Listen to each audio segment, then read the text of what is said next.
Good evening, class. My name is Tyrene Derricotte, and my presentation is on individuals' rights under HIPAA to access their health information.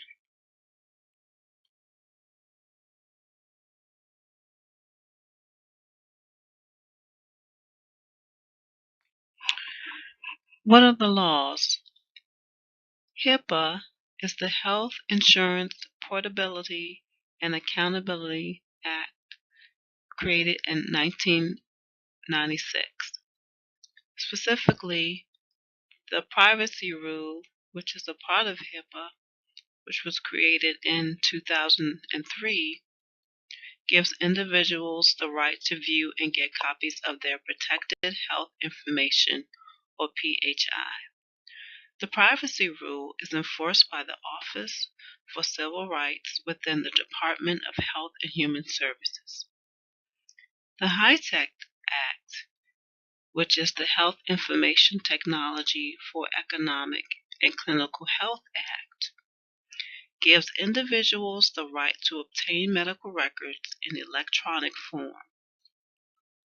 There are also state laws that give individuals right to their medical records as well. Some of the laws in the state are stronger than the HIPAA law. The HIPAA law requires healthcare entities to furnish medical records no longer than 30 days, whereas some states might require shorter time frames and others might require the same amount of time as the HIPAA law.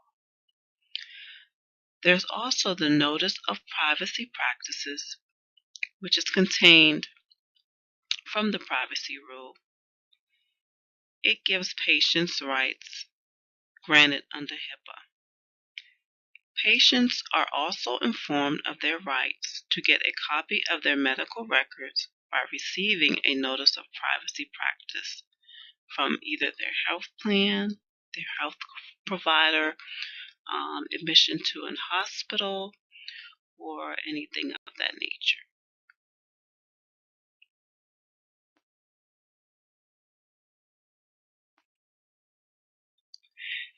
There are different ways that patients can access their medical records.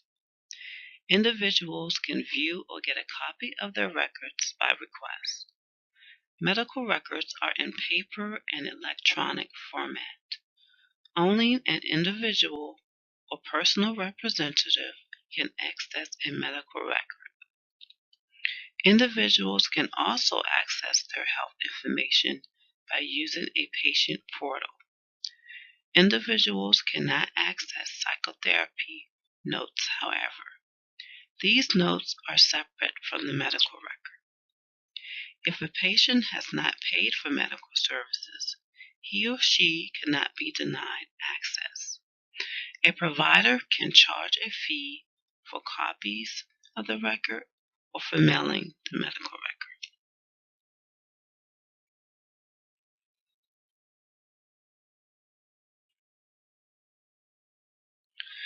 What are the ethical considerations as it relates to access to medical records? We can look at the four principles of ethics: autonomy, non-maleficence, beneficence, and justice. For autonomy, individuals should be given the right to access their medical records. This allows them to participate in their health care and make informed health care decisions. Some have the viewpoint that patients could be harmed by viewing the medical record, and this is the principle of non-maleficence.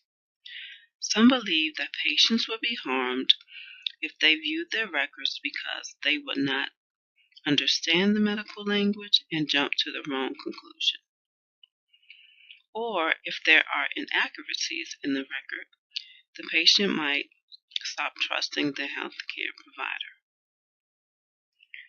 For beneficence, patients would benefit because it will produce a relationship of trust with the provider. The principle of justice would say that everyone has the right to view their health information regardless of socioeconomic status, culture, religion, etc.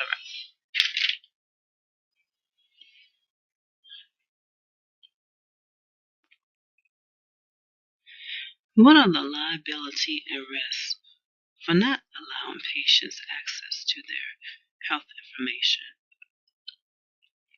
Well, the Office of Civil Rights enforces the HIPAA privacy law.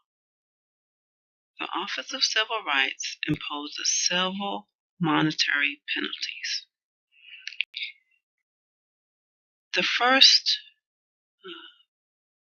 penalty happened on February 22nd, 2011, when the OCR fined Signet Health $4.3 million for failing to provide 41 patients access to their medical records and for not cooperating with OCR's investigations. Since then, noncompliance has still been an issue. A study found that several hospitals across the country continue to be in noncompliance. Individuals are not given their full records. Some providers are charging a lot of money for copies of records, and some make it difficult for patients to know about their rights to their health care records.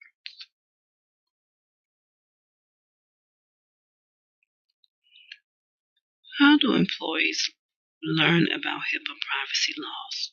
Employees receive education during new employee orientation, annual competencies, and from policy and procedure documents given by the employer.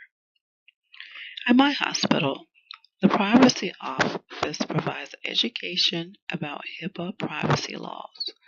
It also enforces laws and ensures that employees are compliant, and it also monitors non-compliance.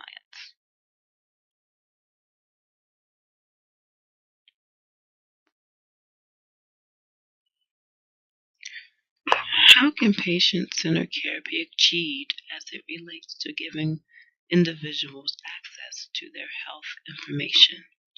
One way is to promote health literacy for vulnerable and disadvantaged populations. Individuals of low socioeconomic status and minority groups are less likely to use patient portals. Another way is to promote digital literacy to enable digital access of medical records. Another way is to make patient portals available in languages other than English for those with limited English literacy. And for those with a disability, such as those with impaired vision, the portal can be customized to make features that are convenient for those with impaired vision. Also, reducing health disparities by promoting patient portal use is another way to promote patient-centered care. Patients can be shown how to use patient portals during office visits and during their hospital stay.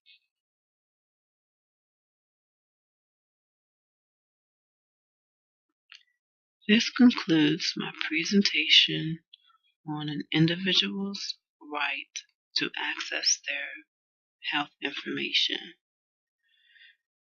These are a few references that you can view in your spare time to gain more information about an individual's right to access their medical records. Thank you for your time.